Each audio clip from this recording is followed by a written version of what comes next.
Hello दोस्तों, कैसे हैं आप सभी लोग। Welcome back to study video. हम दोबारा से पढ़ने जा रहे हैं क्लास 11 बुक केमिस्ट्री चैप्टर 2 परमाणु की संरचना। हमारा आज का टॉपिक है परमाणु मंडल। आइए पढ़ते हैं परमाणु मंडल। देखिए दोस्तों, हम पहले पढ़ेंगे थॉमसन का परमाणु मंडल। आइए पढ़ते हैं थॉमसन का परमाणु मंडल। देखिए दोस्तों, थॉमसन का परमाणु मंडल सन 1898 में जे थॉमसन ने की, इसलिए इसे थॉमसन का परमाणु मंडल कहा गया। ठीक है दोस्तों। देखिए दोस्तों, थॉमसन ने परमाणु की व्याख्या तरबूज सिद्धांत पर की है। किस पे? तरबूज सिद्धांत पर की है। देखिए दोस्तों, उन्होंने तरबूज को परमाणु माना है। अब किसको परमाणु माना है? तरबूज को। देखिए दोस्तों, और तरबूज के बीजों को इलेक्ट्रॉन माना है। तरबूज के बीज जो होते हैं दोस्तों, उनको इलेक्ट्रॉन माना है। और तरबूज का जो बीज का हिस्सा होता है, उनको माना है नाभिक, परमाणु नाभिक। ठीक है दोस्तों।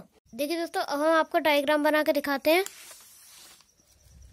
देखिए दोस्तों, हमने ऊपर पढ़ा था कि थॉमसन का परमाणु मंडल कहा गया। देखिए दोस्तों, थॉमसन ने परमाणु व्याख्या तरबूज देख लीजिए दोस्तों, ये हमने तरबूज मान लिया। ठीक है दोस्तों, ये हमने तरबूज मान लिया।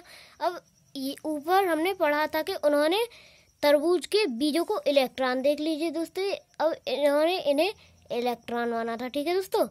अब ऊपर हमने पढ़ा था कि तरबूज के बीज के हिस्से को इन्होंने, देखिए दोस्तों, ये बीज का हिस्सा है, इन्होंने परमाणु नाभिक माना था। क्या माना? परमाणु नाभिक।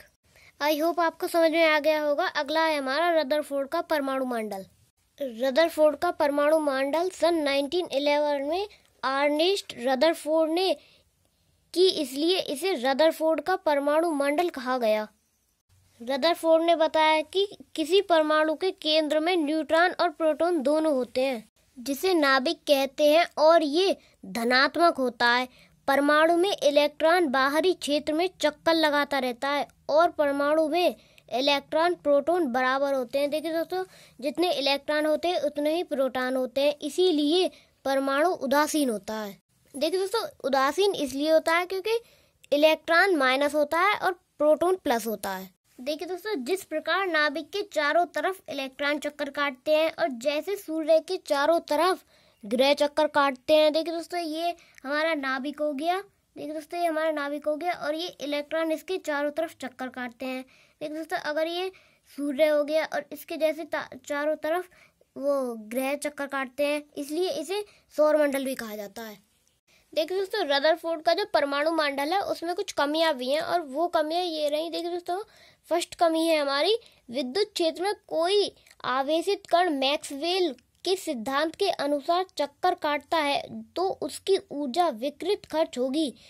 देखिए दोस्तों, विकृत इसका अर्थ होता है, खर्च भी बोल सकते हैं, विकृत भी हम विकृत ले लेते हैं। विकृत होगी और वह निचली कक्षा में आ जाएगा। इसी प्रकार वह चक्कर काटता हुआ वह परमाणु के नाभिक में आ जाएगा, अर्थात परमाणु का विनाश होना निश्चित है, परंतु यह असंभव है। इसकी पुष्टि रदरफोर्ड नहीं कर पाए। देखिए दोस्तों, अब हम इसका डायग्राम बनाते हैं।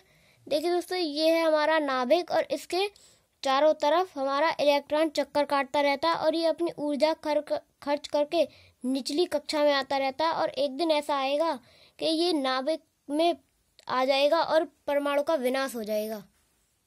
देखिए दोस्तों, रदरफोर्ड की अगली कमी है हमारी, किसी परमाणु के बाहरी क्षेत्र में घूमता हुआ इलेक्ट्रॉन लगातार ऊर्जा विकृत करता है, अर्थात उससे सतत स्पेक्ट्रम प्राप्त होना चाहिए, परंतु रेखीय स्पेक्ट्रम प्राप्त होता है।